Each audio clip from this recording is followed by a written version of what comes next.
All right, hello everyone. Welcome back. 100 Proof Whitetails, episode 66. 66. 66. We did this 66 times? 66 times with the 100 Proof name. So, I mean, if you count all of them back, I mean, probably going to be over 100 at this point. Contraband videos? Contraband videos. Those are some of the best ones.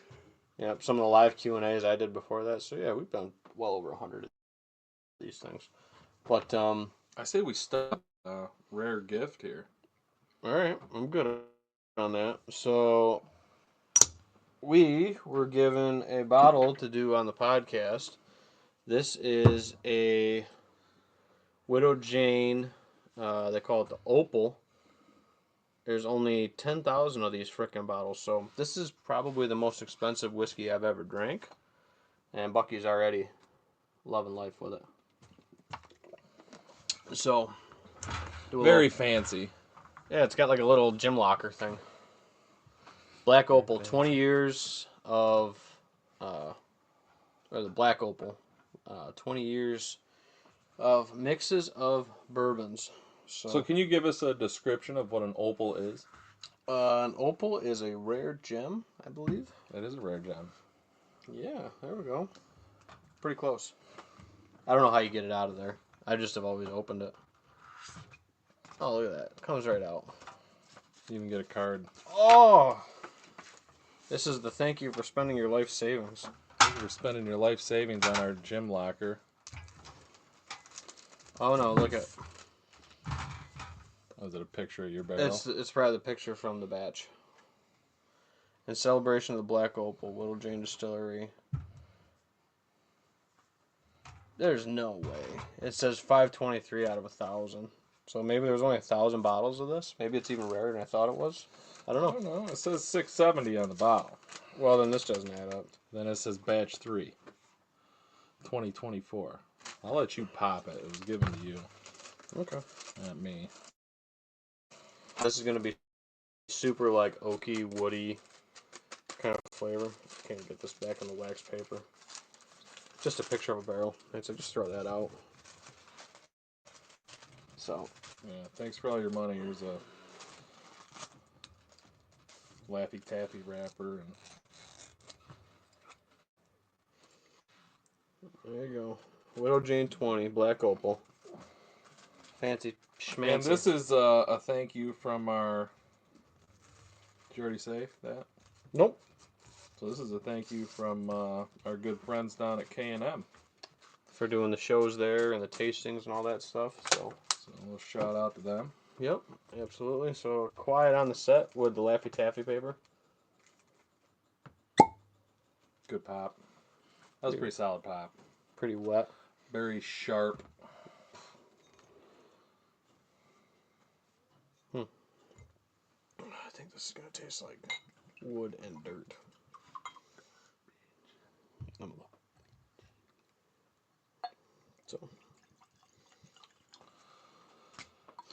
So probably the most expensive. I think it's the most expensive bourbon that I've ever had. I mean, MSRP. I mean, it's only 90. Is it 90 some proof? 99 proof. I mean, it says 49. No, it's ABV. You multiply that by 2.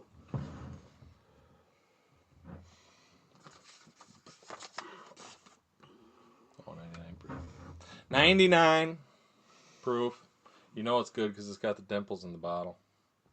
Yep. It's a fancy bottle. But yeah, so today is also Solstice Day, so happy Solstice to everybody out there. Solstice. Which is the longest day of the year for the summer solstice. Does that mean it's summer now? Summer solstice? It would be... Well, no. First day of summer already happened. It's just the longest day of the year is the summer solstice. After this, it all starts getting short again. First day of summer. It's not the first day of summer. That's like back in May. You sure? I feel like June, first day of Google says first day of summer. That's right. June solstice is the first day of summer. God, that hurt to say, didn't it, man? That's why it's called the solstice. Well, thank you everybody for tuning in, getting us to episode 66. Thank you, K&M. This is going to be woody and tobacco-y. That's what I like.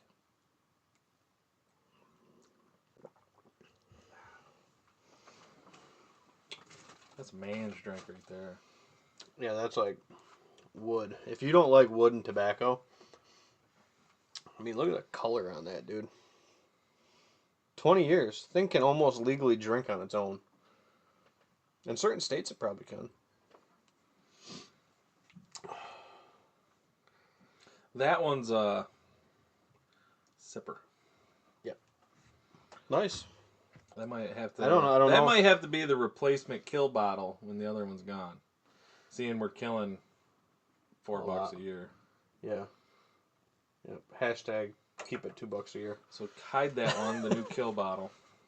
Yep. So anyway, we got quite a bit to talk about tonight. A lot to talk about. We got Jake's Day. We'll do some highlights on what's going to be going on at that. That's tomorrow. So is an excavator actually going to be there? Yeah. All right, good. It's the only reason no one wants to go. I'm sure. It's a tractor. It's a big tractor with a big arm. I think my buddy Will's bringing his kids. Yeah, so He's like, it depends on how late I stay up tonight. we'll just we'll just go right into Jake's Day then. So Jake's Day is tomorrow 9 to 1. It's 100% free event, so you don't have to pay for drinks, food, anything like that for the day for the kids. But you have to bring your own. Mm-mm. No, food and drink are there, dude. I know. This is a youth day, so it's, not like You a have to bring- BYOB party. You have to bring your own beer to Jake's Day. No. They got that It's a too? kid's day. They got that too? We can't be giving the kids beer, man. It's a bar. Yeah, we're out behind the bar at the Sportsman's Club. Oh. So it's at North Seneca Sportsman's Club, just past the thruway exit there. Just past Sugar Creek. The name has changed.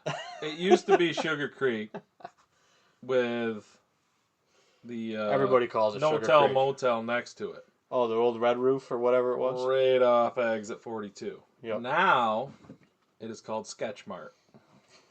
Isn't it a 7-Eleven or something? Yes. Yeah. And it is sketchy as hell. You go in there past 8 o'clock at night, it is sketchy as hell. It's a thruway stop, dude. I had 2 guys not let me in my truck when we went there. Anyway, so Jake's Day is there tomorrow, 9 to 1. It's a free event. They're going to have stations like Nate said, Mini Excavator is going to be there. I can't remember the guy's excavating company. Archery. There's archery. Mike Price is going to be there, and Tim Rose are going to be running the archery station. Me and my dad are going to be running like a area for like wildlife interaction. We got furs. The weather holds. We should be bringing Jeff, the full body deer for the kids. That's always a hit. I'll probably bring like Dono, with his canines and stuff like that. So it'd be cool hands-on stuff for the kids. Cartel Custom Calls stepped up, and every kid that comes to Jake's Day is going to walk home with a free mouth call. 17 and under? 17 and under for the event. Get Yep. a mouth call. Yep. Any kids that come to the event, 17 and under, free call from Cartel Calls. And, yeah. The only thing it was at cost, and I covered the cost of materials for the calls or whatever. But they didn't charge us any labor or anything like that, just cost of material. So, Now, will that be getting handed out at the fur tent? no, they're going to give those out at the end when they give the kids like all the door prizes and stuff. That way we aren't picking up like 100 mouth calls at the end of the day. So they want kids to stay there the whole time? Yeah, well, that's when they do lunch and stuff is at the end and whatnot. So you can come in the beginning, the end. You can have them there the whole day. Probably 10, 11. Yeah. We'll be there. Seeing you didn't have anything for me to do. No, I think we're in pretty good shape. There's a couple casting stations for the kids. There's Ben didn't want me there. I didn't say that. I knew you have a full weekend on your plate with having Owen.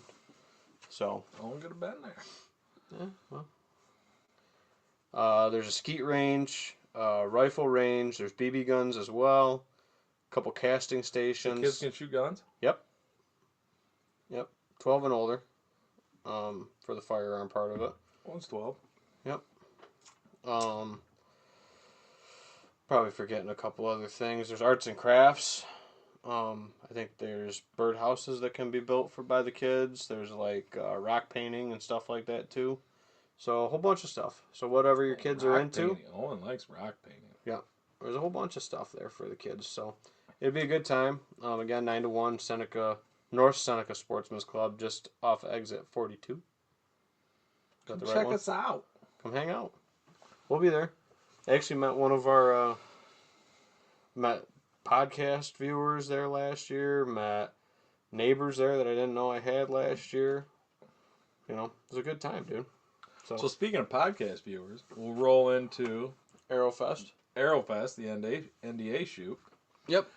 Honestly, it was a cool event. It was really laid back. And if you're a country dude and you love the outdoors.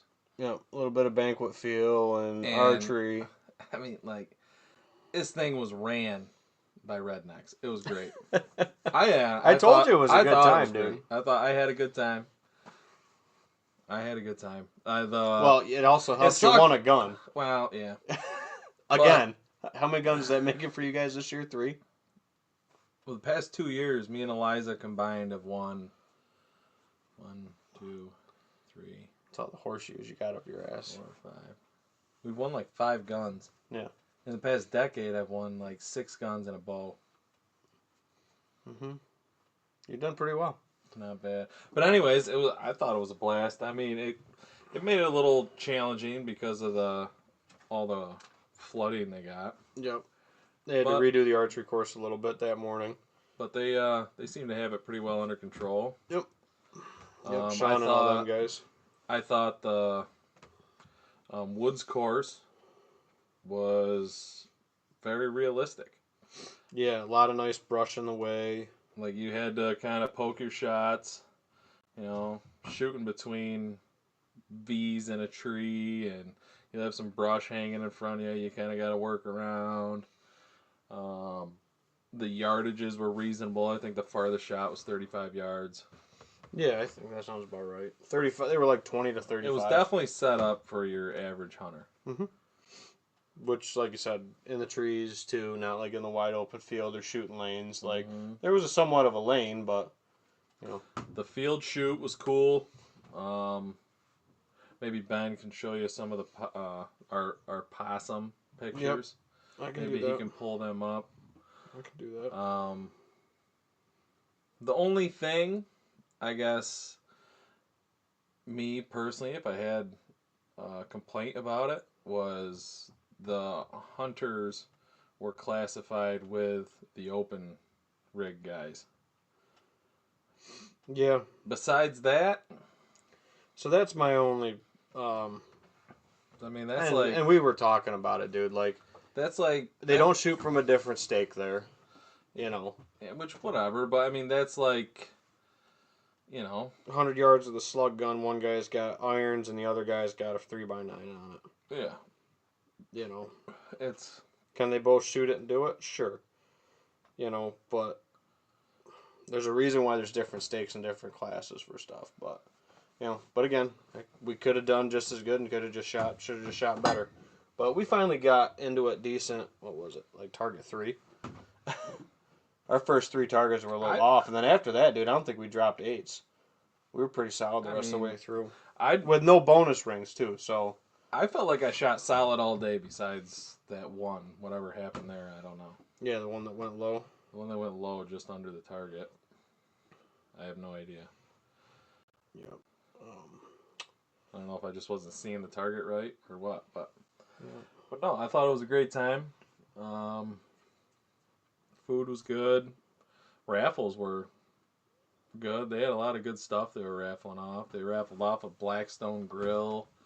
Big sausage making, meat curing like kit. $2,500 worth of sausage making, smoking equipment. Yep. Just tons of stuff, Tons of guns. They had a lot of guns there. Yep. Yeah, probably did what? Probably 10 guns anyway. Yeah. Everyone thought it was going to be 12, but... Yep. They just, like, oh, they got 2 more guns to give away for that game. And then it's like, nope. We're only giving away 1 for the Plinko game. Yeah. So here's Good old Plinko. here's my favorite target of the whole thing. I think it was pretty cool, dude. I thought the hanging possum was cool. Yeah. There it is. And it would have been an 11 ring. It is. It was, but it only scored as a 10. Yeah. See, they need to do bonus points. That would... Yep. But, no, it's pretty good, dude. Got it right there. Kabum. Got her. Hanging possum. That was a cool target. I like that one.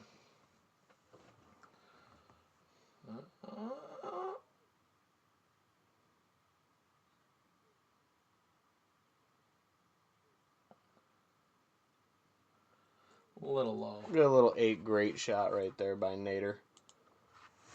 But yeah, Boom. we didn't get too many views. We're too busy having a good time with it. So we shot with, I can't remember the guys' names now, but 2 good guys, down to earth guys. Mm-hmm. The one guy we shot with, I guess he shot just out of the top 3. The older guy. Yep. I think he was like 4th or 5th. He shot I think good. he only dropped like 1.8. Yep. Not sure why we froze. No, we're good. We're good. I think he can still hear us. Probably. Maybe. I don't know. Holy moly. Too much stuff going on. And then, so yeah. I did win a gun. I won Marlin 30-30. Beautiful stainless barrel. Black laminate stock. Mm-hmm. Got the big Got the big loop. on it, the extended loop. So yeah, that was a great looking gun. Had to drive down to Andover to get it. Go get it. Gaylord's Guns. Gaylord's Guns. Cool little shop. Go check them out. Yep, we got a lot of inventory of guns and ammo. Yeah, I thought their prices were pretty reasonable too. Prices were pretty fair on stuff. I went home with an Amish belt. Mm-hmm. It's got like little acorns pressed into it. It's pretty cool. So, you know, Ben traded a couple. had to do something. Had to do something to pass the time while we waited for your background check and everything. I got a little bit of a record. You gotta understand, it takes a little while. Yeah. No, it's just good old New York State and everything else. But yeah. So that'll be good. NDA event was great. That was their 5th annual. So I'm sure they'll do more of them. Well, we'll see. But so that rolls us into a big topic. The NDA supporting. Oh, we're gonna open up this can of worms with it. All right. So if you've been under a rock, it's just your mom watching anyway. Yeah, I know. If you guys have been under a rock, you might not have heard, but they're pushing through this crossbow bill, and not saying that we're for or against the crossbow bill side of it, but I made a post about how the organization as a whole, as a conservation organization, made a blanket statement for direct support of this bill 100%, saying it was a common sense bill with our outdated laws, and I forget what other wording they used with it. A very steering verbiage with how the post was presented out to members.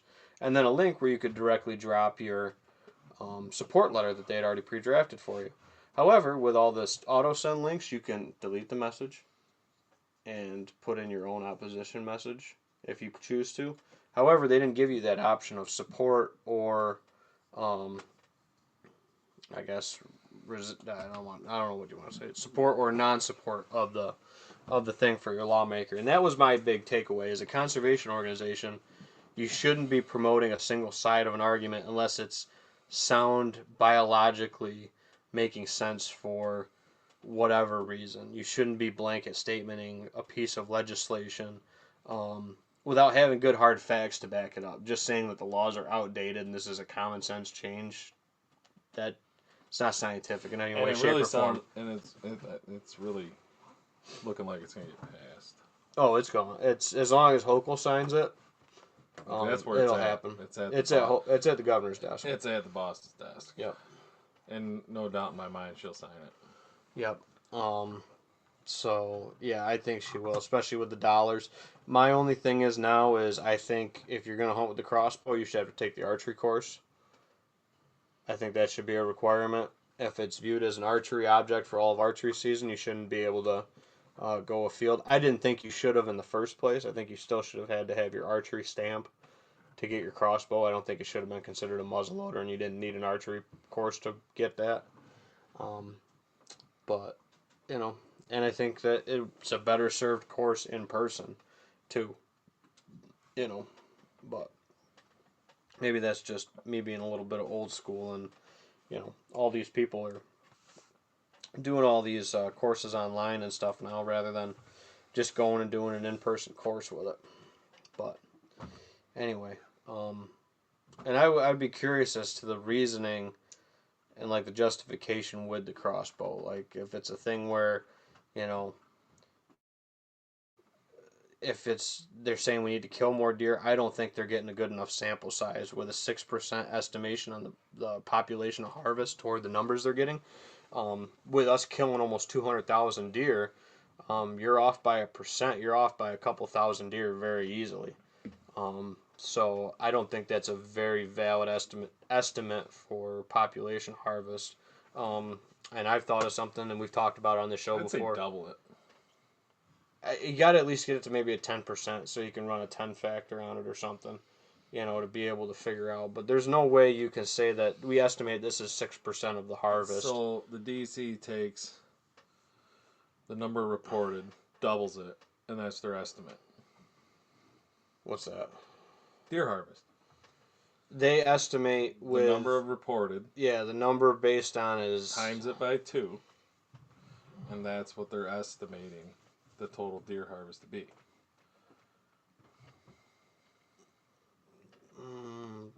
No, they're using the harvest data that's given from the licensed reporting and then from their check stations. And with that, they get a factor number of 6, which they put in a formula that spits out the harvest number for the entire state. So, but yeah. And they estimate that it's not even 50% of the tags are getting reported. No. There's no way. It's less than 50% is what they're estimating is getting reported, which I'm not... Less than 50% of the deer are even getting tagged. Yeah.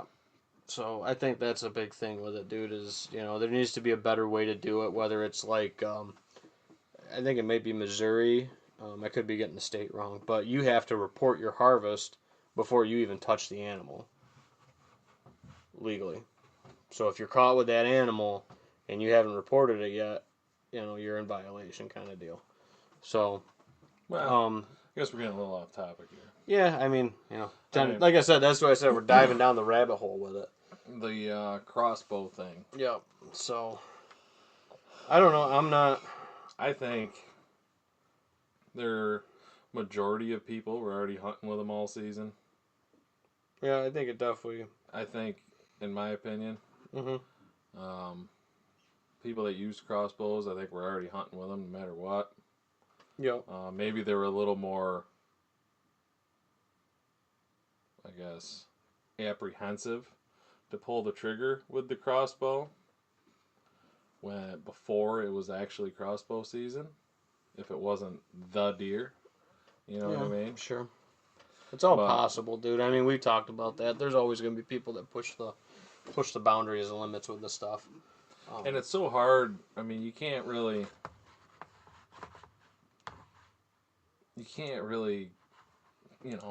force everybody or make everybody follow the rules by any means. So I think a part of it is, I think it was already happening that the crossbows were being used. Yeah. October 1st on through. It's possible. I think it will. It will definitely increase the pressure in archery season. I think it's going to, yeah. I don't think it's going to be the extent of gun season pressure, but I think it's definitely going to put pressure on I'd be the curious. deer I'd in be the area. curious to talk to like Mike at Heritage and just see if since this is getting pushed through, if they've been getting, it might be a question for Mike if they've been getting an increase in crossbow orders. I doubt it. I bet they have. I doubt it. Anybody that wants a crossbow already bought one and has been hunting with it since October 1st. Possible. That's my take. Possible. Yeah, like you said, anybody that's going to be buying it now is somebody that is a to the letter kind of person with it too. Yeah, anybody goes out and buys a crossbow now is definitely not. Hasn't been hunting all archery season with one. Yeah. You know? Yeah. And, people aren't dumb. So, everyone's like, oh, opener crossbow started. All the big bucks got shot. All the target bucks. Motherfucker. That buck got shot 2 weeks ago with that crossbow, and that picture just got posted because the guy's not an idiot. That's possible, dude. Come on. That's totally possible. Totally possible. The trees are still green. Come on. Yeah. No. And I'm sure there's a few that get lucky opening day of crossbow. Don't get me wrong. It happens with the opening. Well, and it's right in the prime time. Look at Jesse last year. He shot that beautiful 8-point opening day of archery with his recurve. Opening day of archery, opening evening. Boom. Beautiful 8-point. Thing was what? 110, 120 inches, yeah. Something like that. 110, yeah. Something like that. Beautiful 8-point. He got his buck. Mm-hmm. It was one of the biggest ones he had on camera. Did it opening day. Mm-hmm. Opening day of gun season. There's the people that get lucky on opening day of gun season and shoot the big one. Yep. Had a couple comments rolling. I don't know why they didn't. My phone was buzzing, but they didn't come in through the streaming software that came in on Facebook. Tom says we should get a bus together of a bunch of sportsmen and head to Albany to protest. I work, so unfortunately I can't go protest in Albany. So that's protest crossbows. I think that's what he's saying. At this point, I'm a protester. Yeah, I think it's I think it does give more opportunities to new hunters. And we talked about this, dude, like off camera and stuff on the ride down to Wellsville because that was just coming through when we were going down there. We were talking about how part of the reason why I think we got hooked so deep is because it wasn't go out there, point and shoot back then. You know what I mean? Like, we struggled. Like, or it was like the first, buck to his ears that gives you a shot, that was the one you shot. Or the first buck period that gave you a shot was the one you shot. And it took a while to get to, one to get in front of you or get the right angle, or maybe you nicked a few and then get a few, or, there was trials in that, dude. And I think that's what kind of hooks more sportsmen for long term. We were talking like youth that I've taken out, dude. I've talked to their grandfathers or their parents about it, and they don't hunt at all. Like it was almost like it was too easy for them. Like it was just like, oh, yeah, went out turkey out and shot a turkey. It's like, dude, you shot like a 27-pound tom with an 11-inch beard, 1 3/4 spurs. Like, this is a once in a lifetime bird, and the kid couldn't even get the kid to smile, man, kind of deal. And the kid doesn't hunt anymore. And it's like, well, what are we doing? So I think we have better retention when we get people that are of an adult age, let's just say 20 and older, that have income, that they can go recreate and do hunting and stuff like that. So I think it gives opportunity for that, sure. But I think there's pluses and minuses to it across the board as a whole. I mean that. But I don't think we need to be up in arms protesting or fighting each other on it, so to speak. My big thing was the way that the NDA came out and with a blanket support of it, with no legitimate reasoning other than it's common sense and a no nonsense. Like, what the heck? Get out of here, dude. Like, that's not your place. I mean, it just kind of falls in par with, just how the youth are. Everything wants to be now, easy. I like everything to be easy too, dude, but that's kind of not how life is. But there's always a few that want to go through the grind. There always will be. They go through the grind and learn all of it. But, Man, that is a woody bugger, dude. Yeah, it is. It is tasty though. I do like It's it. got a lot of flavor. It really good. does. That's good. Tom had another comment that says if it gets past, Heritage is going to sell more crossbows than they will regular compounds. Maybe. I still think they're going to move some compounds through there. I mean, they're, I think, the biggest toy dealer in New York right now. So I'm sure. I think it'll increase crossbows for sure. And we bashed on me in the show before. I've killed a deer with a crossbow. Late primitive season or whatever. I took a doe. I don't know, maybe 8 years ago, 10 years ago. I can't even remember how long ago it was. That's the only deer I shot with a crossbow. Not the only time I've carried one afield, but during the regular archery season, I don't think I've ever done it. Even the year I tore my bicep, I turned my bow down and was doing workouts so I could get back on my compound because I didn't want to shoot the crossbow, you know. So, again, I think it's a personal preference thing. But biggest thing, dude, is you still treat it like archery equipment. Like it's a 20, 30-yard shot implement. I don't care what it says. If the advertisement says meet your next deer rifle or whatever the heck that tagline was from that magazine, and stuff like that, dude, it's not. You still have to take the responsible shot distances, angles come into consideration so much more than a point and shoot with a rifle, or a shotgun. You got to take everything into consideration with that. The brush and the thickness. You can't go winging into thick stuff, dude, with a bow. Don't work, man. Believe me, we saw that with I think that one that you shot underneath that target, dude. That deer was like what, or coyote. Coyote was like 27 yards, and pretty sure you hit a stick going through there, and it just kicked it under it. That could be what happened. That's what it sounded like. I don't know. I really don't know what happened to that shot. Yeah, but it doesn't take much. If you've shot enough bow in the woods, dude, you've had one hit a branch and go gone somewhere, or up in a tree, or sticking to something. I center punched a sapling before. I've done that before too. That sucks. Yep, you're focusing on that spot on that freaking deer, and you shoot it, and it freaking drills it, and you just see the air go. It's like sounds like a baseball bat hitting a freaking tree, and then it just. Yep.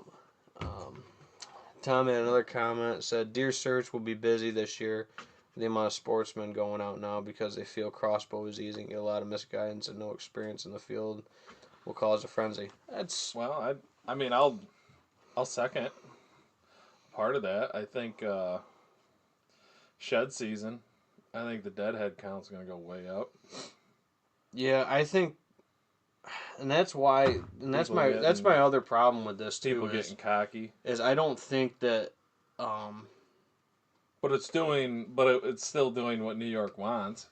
Yeah, I think they want to drop the population. That's all they're trying to do. The only thing is my question with that, like I was saying, is I have a hard time saying that these numbers are fact. Like the numbers go up and down, up and down, up and down every year according to their projection with it or whatever. But like, how accurate is that? It's.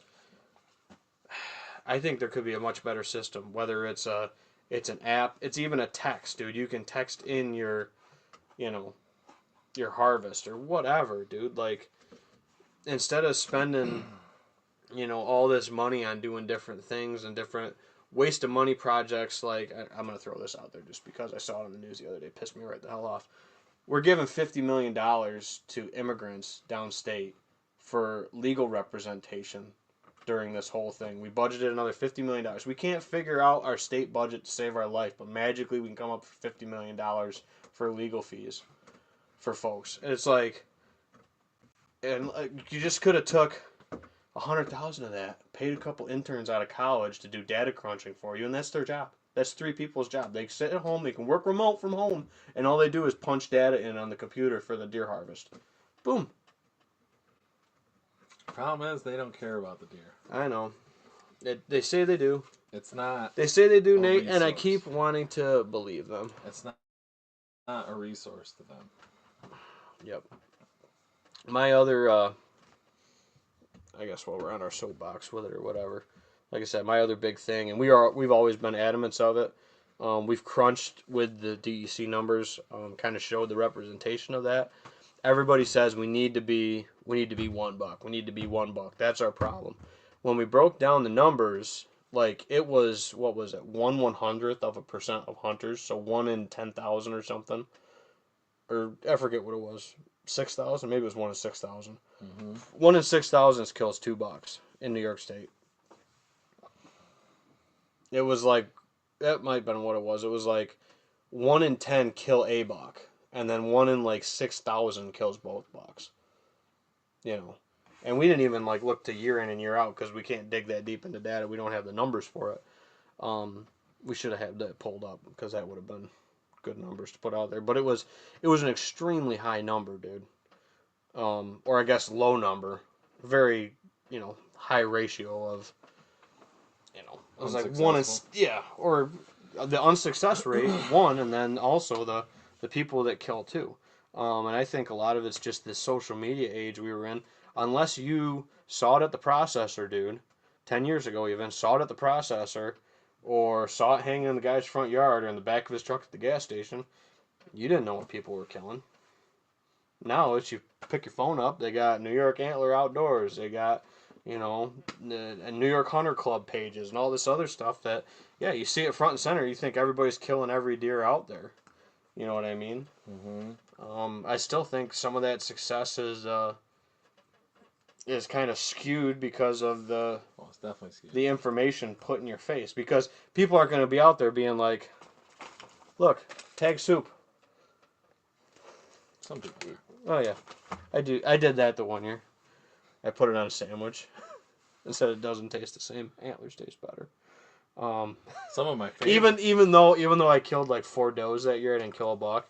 I was actually having that conversation with a farmer today, where he was talking about seeing more deer than he's ever seen this past year, this spring, and he was wondering why. And I'm like, I said, to be honest with you, I said, as our state as a whole, we don't even kill 1 doe for 1 buck.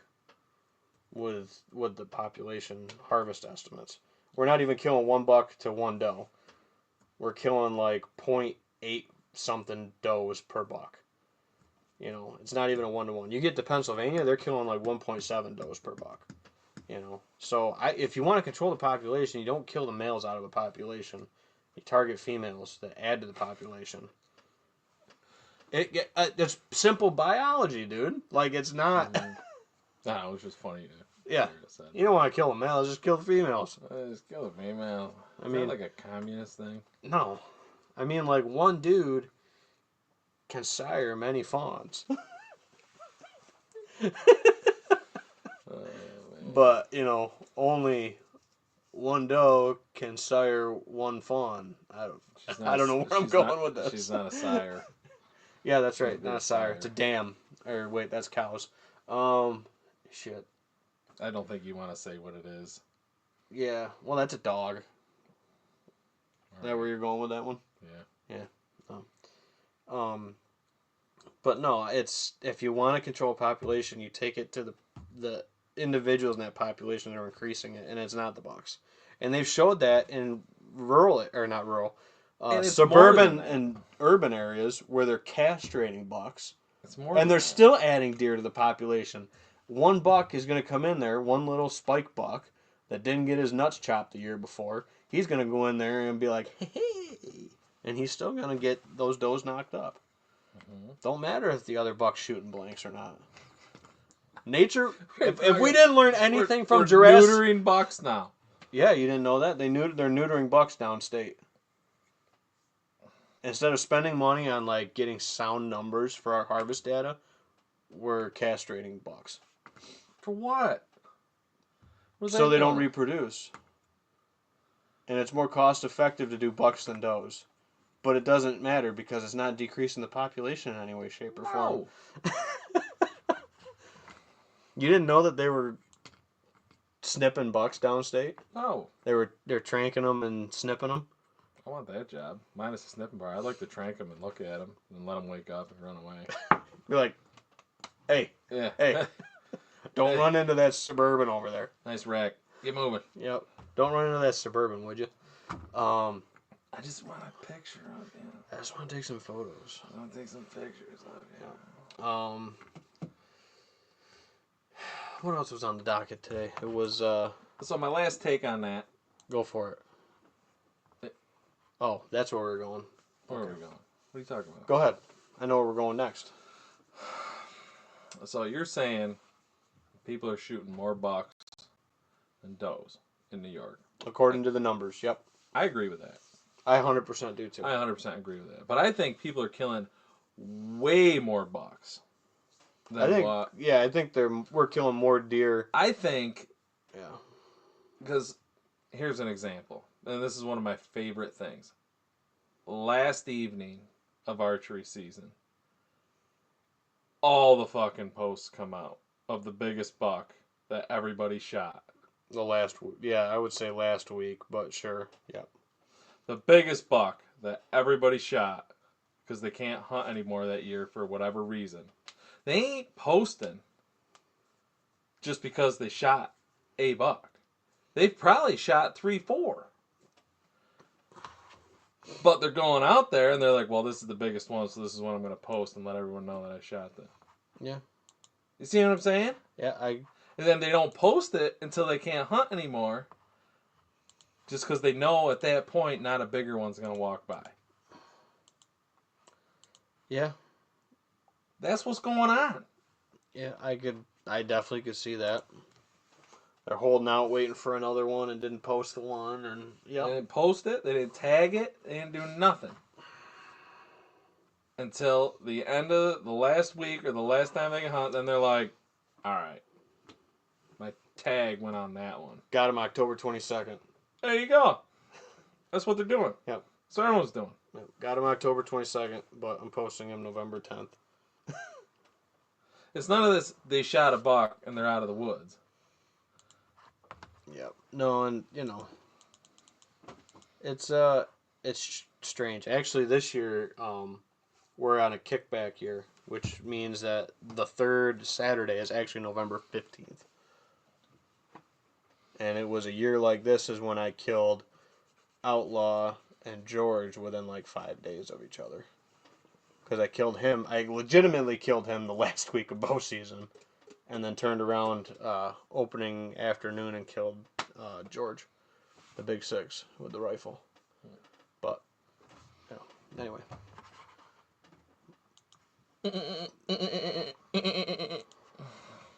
But, yeah, I don't know why it's not pulling them in off my Facebook, but... Come on, StreamYard. Paid how much money for you? Yeah. Off Eliza's Foot Finder money? Yeah, you got it. She's working hard. Painting her toenails and everything for it. She even stepped in an apple pie the other day. That's what it was? Yeah. I thought it was your thigh. That was my thigh? I hope that wasn't my thigh. I'm just busting. Oh, we're just making good jokes. So the next place we're going to go with it, we're just on a government talk tonight, I guess. There's... So that was my last take that I had to throw in there for the deer numbers thing. Yeah. And how it's completely frigged. Yeah, it's they got to figure out a better way to do it, dude. There's got to be a better way to get the data collection. But turning robot deer. Robo deer. It's like laser tag with deer. There's gonna be no actual deer anymore. There's gonna be robot deer. Then when you shoot one with your laser, it'll automatically go back and record in the system that you shot that with your laser. Yep.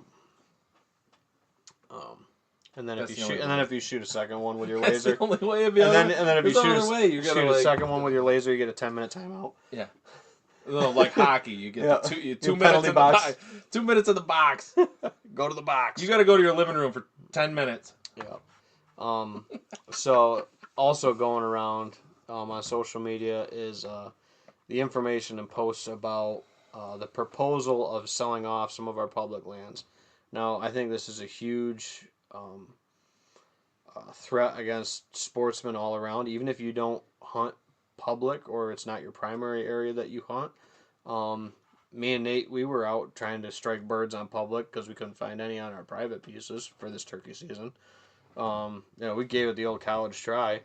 But these places are great areas to recreate on, not just for the value for the hunting, but for like the bird watching, the hiking. It's access into these areas to give people that escape, from the day to day life and stuff like that, where you might not have that opportunity. And China. yeah, that's what I made the joke for with Hannah, and she told me I couldn't make that joke, so I'm glad you made it. I made the joke. Yep. So We're selling it to China. it's all going to China. Um, It's a joke. it's a No joke. one start Googling this. It just made up. Yep. So write your local senators and lawmakers We're gonna get canceled. with your strict. I am 100% against this. I don't see any benefit other than the initial nominal dollar amount per acre that you're gonna get for some of these public land tracts.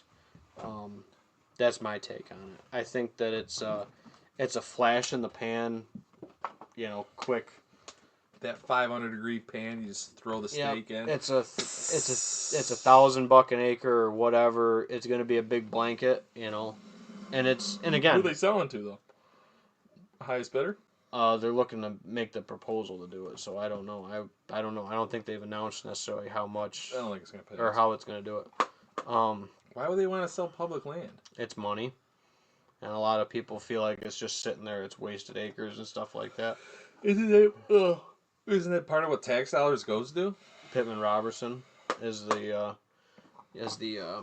tax of sporting goods and fishing items and stuff like that. Pays for conservation, whether that's the improvement of public lands, the acquisition of public lands and stuff. That's why it's also good with organizations like Ducks Unlimited. Specifically as a conservation organization, they're out buying pieces of private land and then putting it into conservation programs to keep those properties forever wild with like public access and wildlife benefit areas. So definitely, I would say write your lawmakers if you do support this for whatever reason. It is also your right to in America to be in favor of something, but I would question as to why, other than the reason has got to be purely economic, or it's money related. Like that's the only benefit. Afford it. Yeah, and it's gonna go to like big ranches or big conglomerates or something like that, and it's not. I don't see the benefit of it. You know what I mean? So there's those other podcasters out there, the hunter guys. Okay, sure. And I like some of their stuff, and some of their stuff I'm like, I don't really agree with. But they did bring up how hunting is becoming a rich man's sport. In a lot of ways, sure. And I kind of got to agree with them there Mm-hmm. and what they're saying. Like, it just seems to be trending that way. Like, Yeah. certain states, I think they said, what was it, Missouri? Could have been. Missouri, how it's just any weapon you want to use whenever throughout the whole deer Oh, season. that's how the South is. You get down to like Georgia, Mississippi, any of them. Yeah, It opens in August to January. Yeah, there is no bow. You want to hunt with your bow? Great. You want to hunt with your gun? Great. Like, it doesn't You want to matter. hunt with hounds? Great. Yeah, like, it doesn't matter. Yeah. Like, I mean, Sure. I was listening to that take that those guys had, and Jesus, Dan Festa comments. Dan, I'm not gonna post that.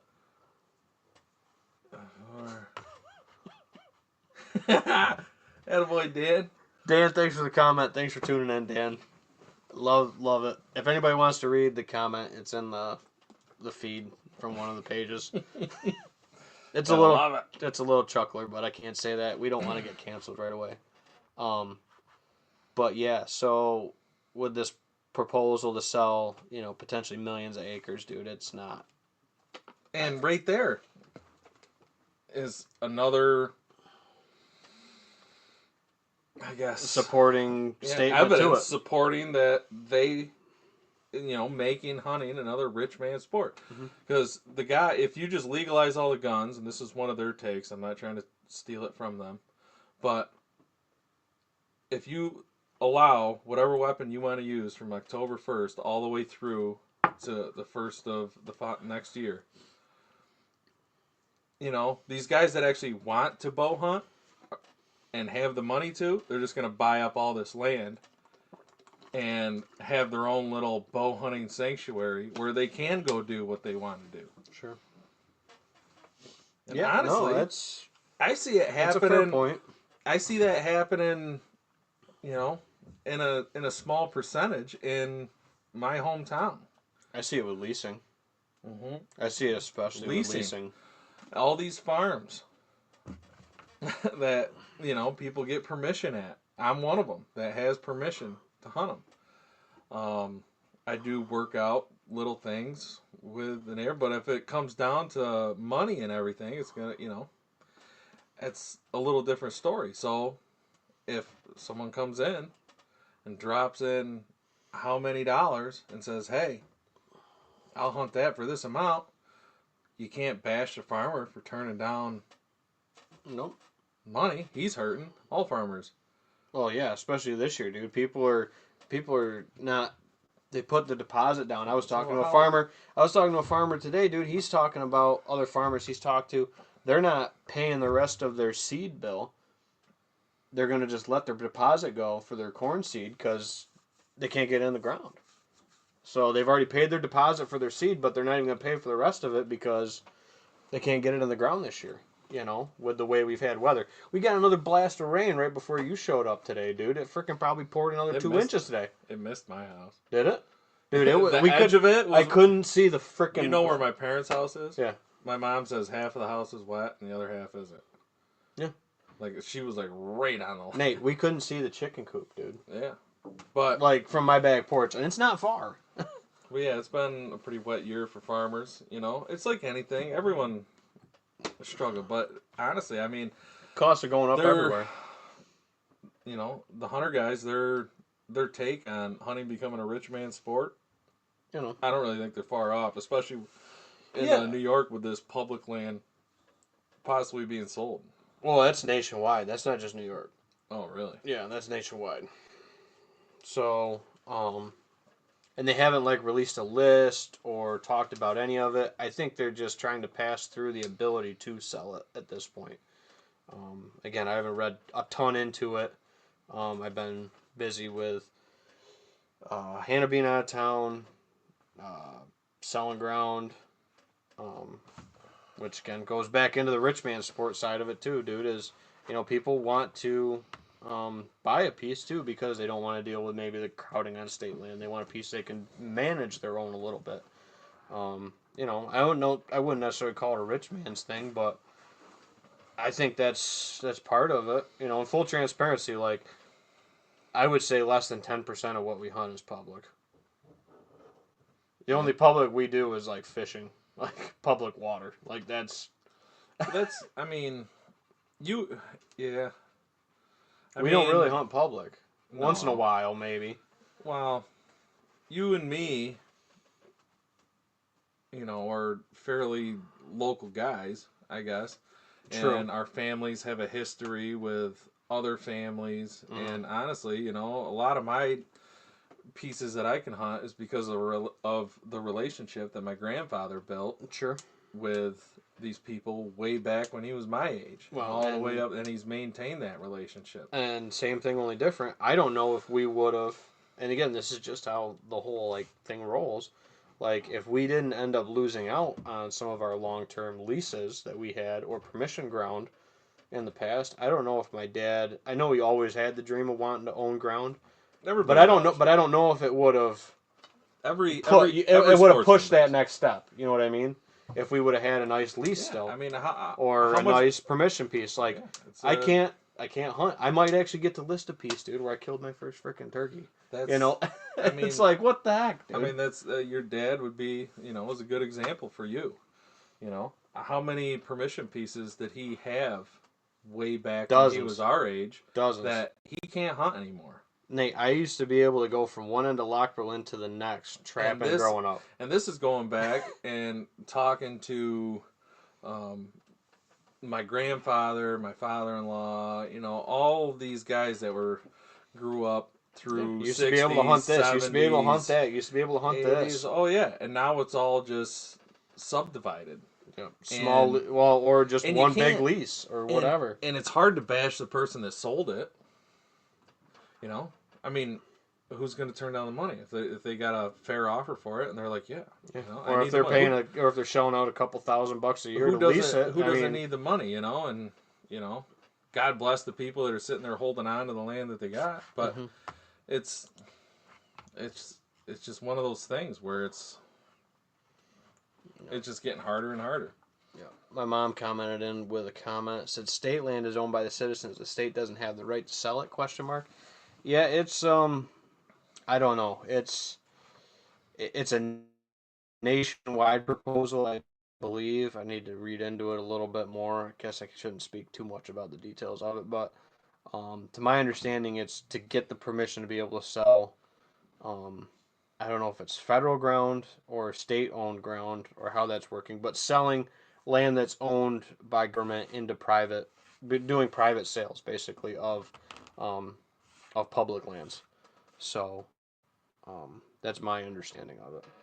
So, and then Dan Festa says we need $50 million for specific reasons. You love that comment. Which I do. You love that comment. Well, I said the same thing, just yeah, in a more politically correct way. just in a nicer Yeah. wordage. Dan's a very blunt guy. Yeah. He's a straightforward guy. Yep. Straight shooter. That's why I love Dan. Dan's straight He shooter. tells you what he thinks. Mm-hmm. So, summer projects. Your update on the plot down there along the wood line is looking good. It was. It's smoked. What happened? All the beans. There ain't a single bean growing. Yeah. Woodchuck, Well, the other deer, part. It was a small plot, and I think it would have worked, but it had. I was Did they thinking cut the about hay this. Yet? Let me Sorry. get into this. So there's 3 factors that I came up with because I went and I checked on it with Owen. After I made that post, a week or 2, I forget how many weeks ago it was that I made that post of showing everybody the beans that were coming up, yep. and they were like that tall. Yep. They were doing all right. I was like, it was a little spotty, but the way I planted it, and the unconventional way of doing it, like yeah, you didn't just basically draw it. Yeah. broadcasting it and just running a drag over it to try and cover it up, and then packing it in with the wheels of the 4-wheeler. It worked, and honestly, Jesse did the same thing, and his plot looks phenomenal. Yep. Jesse's beans are like this tall, and it is just. That's because it's a carpet. He killed all the deer. It looks great. It looks great. Yeah, well, he is an efficient killer. He is. Okay, so there's good hunters, and then there's killers. There's good shots, and then there's killers. But Jesse's in that killers category, dude. But going back to that, my little food plot there, went back there a week ago or so. I don't remember, with Owen, and there's not a bean growing. Yeah. So I came back and I was like a little frustrated with it. I was like, it was going so good. I'm like, what happened? I'm like, all right, you're gonna get browse by the deer. I don't feel like the deer are gonna take them right down to the dirt. They're gonna nibble off the tops. They're gonna do this, and they're gonna walk and feed. The problem with those beans is when they're that little, even you take the top off of them, they're basically done. So there's that. There's the wildlife. So deer, woodchucks, rabbits, everything I was saying in the video. The other thing is the amount of rain. It is on a little bit of a washout area there. There's that. And the other thing is that it's right on a wood line.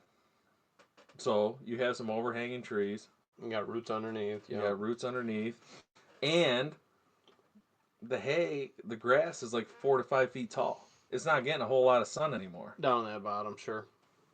So that's where, trial and error, that is where brassicas would shine a little bit better. The hay's already off. It's a little thinner than the thick. That's where when you plant it in August, which, now I said this in the video, like if it does happen where they get smoked, they don't make it or whatever, I'm going to try and replant them again in August after the hay's been cut a couple times, green salad once or twice, and try and do that. And I think I'm going to actually mix in some of the 100 proof mix with it just so I have a plan B for some of that, coming up to the season. If they do just get nuked again. Or for whatever reason, it's so wet that the farmer can't really get in there. There's no point in him cutting the hay because it's so wet. Yeah. That makes sense with the hillside and stuff. I mean, I could see that being a precarious situation for him. But on a positive note, Kitty Kill Pool is slamming. Well, it's had a second year of Right. of use now. It had a second year. The deer know it's there now.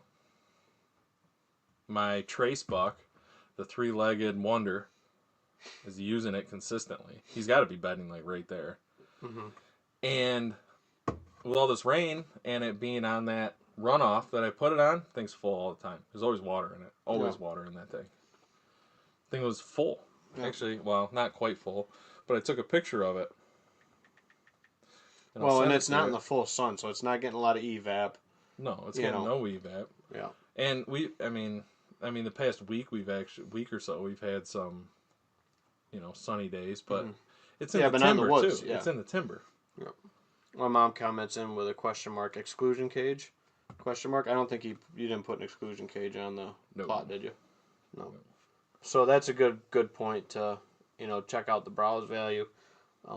I've shown that to clients on pieces where we've looked at their food plots and, they're like, it doesn't grow. And it's like, put a cage on it.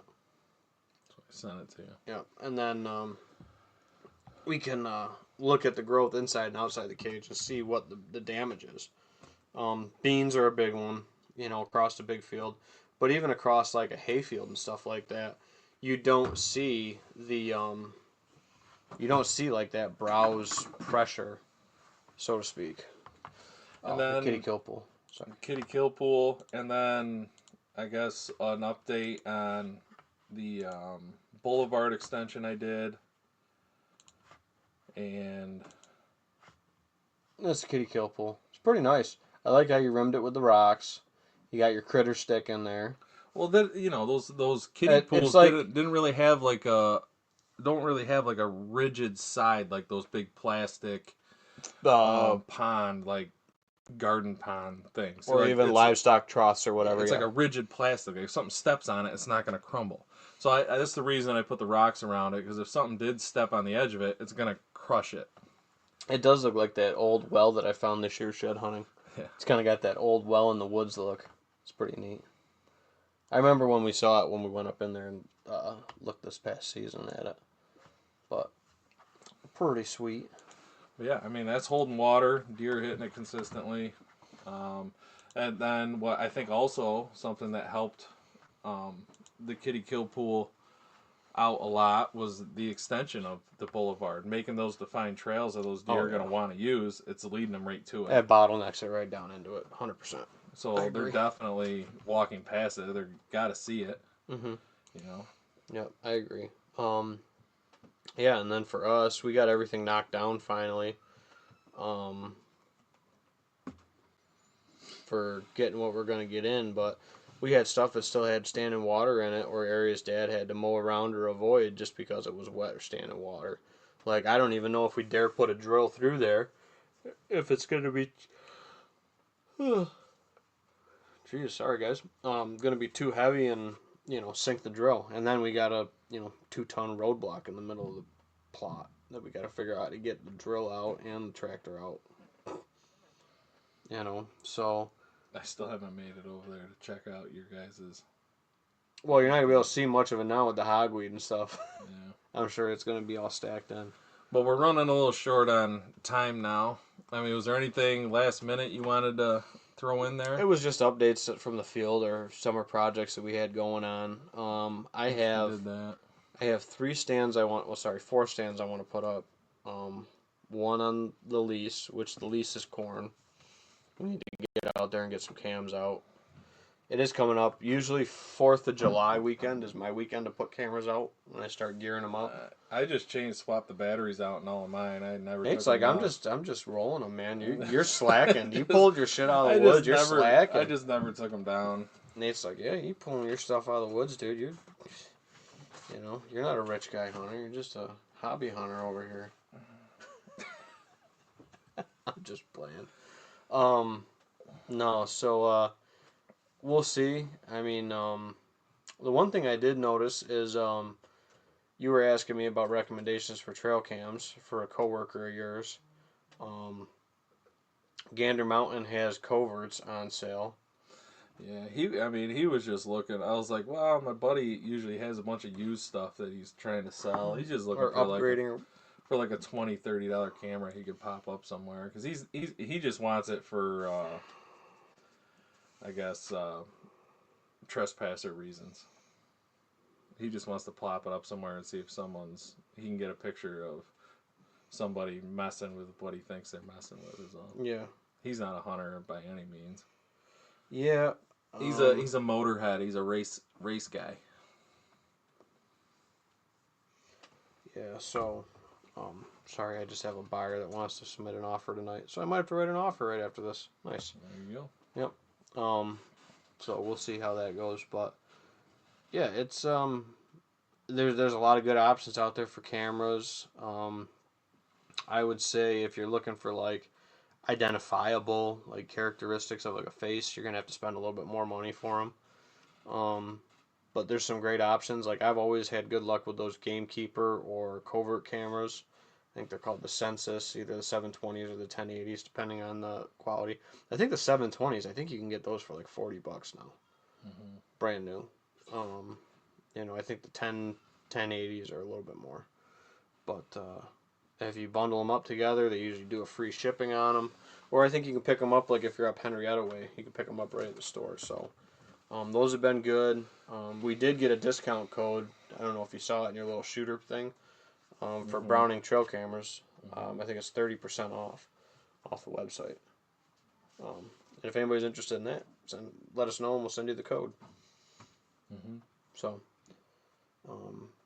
I think that about covers everything we wanted to get on this week. Yeah, I know we're a little over that hour mark. That's usually what we shoot for, hour 10. I think we're good. So all the comments are good. Yep, we're caught up on Cage, Dan, comment of the night. Yep. And Jake's Day tomorrow. Hopefully we can see some of you folks there. And good luck with all your projects. And if you guys got questions or topics, feel free to reach out to us with them. If you did like the video, leave us a comment on YouTube or Spotify, Apple Podcasts, wherever you're listening to it. Let us know what you think, even if you tell us we suck. But, that was the other thing. When we were down there at the NDA thing, we found out we have one listener in Pennsylvania. So we're up to like 4 or 5 viewers now. So thank you, all 4 or 5 of you, counting our parents. We have one guy listening from Pennsylvania as well with it. So thank you, everybody. Find a Way. Is that what his call company is? Yeah, out of PA. He was doing his own. I forget the kid's name, but pretty nice calls. Yep, I got Wingbone Yelper from him. Yeah, I think his Wingbone Yelpers were probably top notch. Those Wingbone Yelpers are pretty nice. Yeah, there was some cool stuff down there. Yep. But it was cool. We're down there talking to him for probably 15 minutes, and then I don't know. Somehow we got on the subject of the 100 proof or whatever. Well, you saw Bill Harvey was with us, and he had the Pert Near hat on, and he said, well, you listen to Pert Near, those guys. And Bill's like, yeah, I'm kind of doing it since, Billy stepped down from doing a lot of it. And then he's like, yeah, you should listen to Ben's podcast too. And he's like, kind of cocks his head, and he's like, what podcast is that? I'm like, 100 Proof? And he's like, I was listening to one of your episodes the other day. And I was like, Nate, we got one more. We're up to 5. So we're branching off into different states now, which is cool. Just over the border, but still. It's a different state, man. And we get Derek from Idaho. We might have 3 states and 5 viewers now. Take what we can get. So thank you guys all for the support, getting us to episode 66. If you or your business or whatever, or if you're just interested in supporting us, let us know. Because this is a definite net loss for us. We do have shirts, knives. Those proceeds we use for paying for the podcast upload software and everything. We got hats. Streaming software. We got our hats. I got one. We got stickers. We got a whole bunch of stuff. Which I've been giving a ton of them away. Yeah. Well, they sent us like 200 extra, so I'm all for that. Yeah. So thank you, Sticky Brand. Yeah. But yeah, if you're interested in sponsoring the show or setting anything up like that, I'd be happy to shout you out on the show. We didn't do a featured property for Whitetail Properties today. I mean, that's my own personal promotion, but other than that, if you're like outdoor sports, anything like that, got an outdoor space or just want to reach more folks on this platform, be happy Fishing with Newman. Oh, you forgot about Fishing with Newman. I knew we forgot something. You want to hit that next episode or hit that quick? We'll hit it quick. Hit it real quick. So we went out, fished Honey Oi with Newman. Jeremy Newman. 2 weeks ago now? He was previously on WBEE. I think now he's with iHeart. He does his own thing on iHeart now. He has the cool show guy. with Lonsberry now too. Had a blast. I think he was a little bummed we didn't catch more bass. You were ripping him on that spinner. You were ripping pickerel like left and right. Yeah, and yeah, he was always like, we gotta find these, whatever we're going, ditch pickles or whatever he was calling the bass. That's what he was calling the largemouth. Was ditch pickles. the bass. And I was like, yeah, I said I'll sit out here and catch 18-inch pickerels all day long. I don't really care. Nate's like, I'll keep ripping this spinner over the top of these weed beds, dude, and just freaking pull them out. But that was fun. It was cool. I mean, it was to something fish a different body of water. I fished Honey Oi before, but you know, it was cool to meet Newman. I listened to him for pretty much my whole life. Yep. It's kind of cool to meet him. He was a pretty down to earth guy. I think he does charters and stuff. Give him a little shout out. He's very reasonable with his rate, sure. His rate and.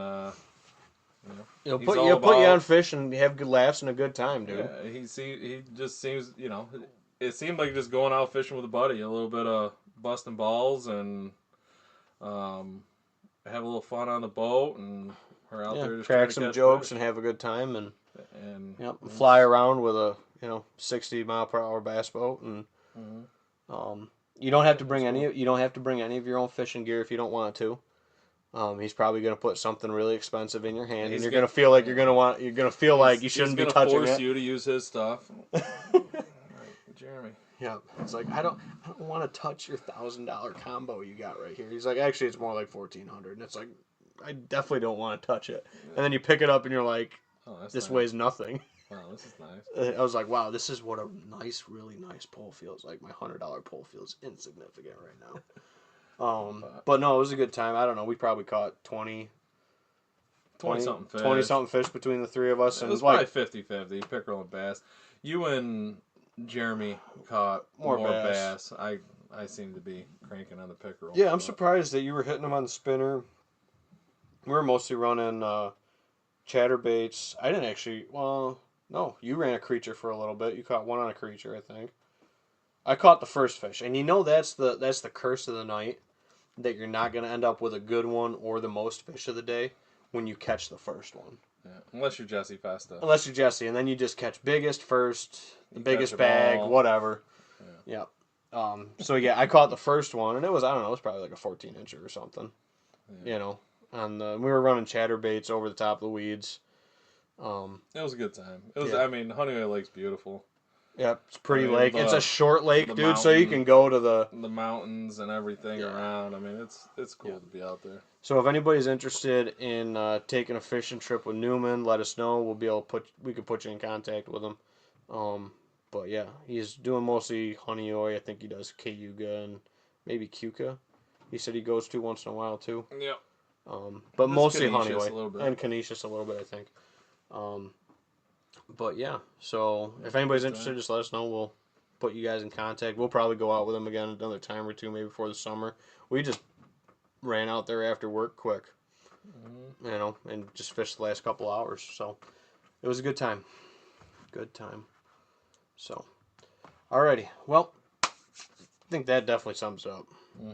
So, thank you all for tuning in. If you like this, let us know. Hit the subscribe button or the follow button wherever you're watching. YouTube, Spotify, Apple Podcast.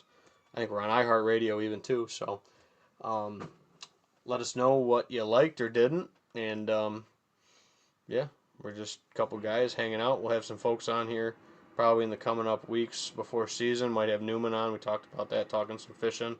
Probably have Jesse come on, talk some fishing and some other stuff. He's always Yeah, a crowd favorite. I think Jesse's itching a little bit to get out here. Yeah, I like that. Sounds like a good plan, dude. So, all right, thank you, everyone. Have a good night, and I'll catch you all next time here on the show. See ya. See you.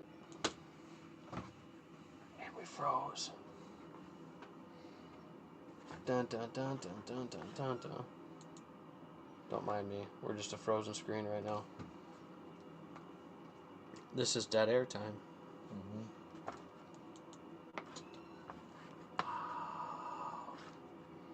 This is great. There we go. Sorry, guys. See ya.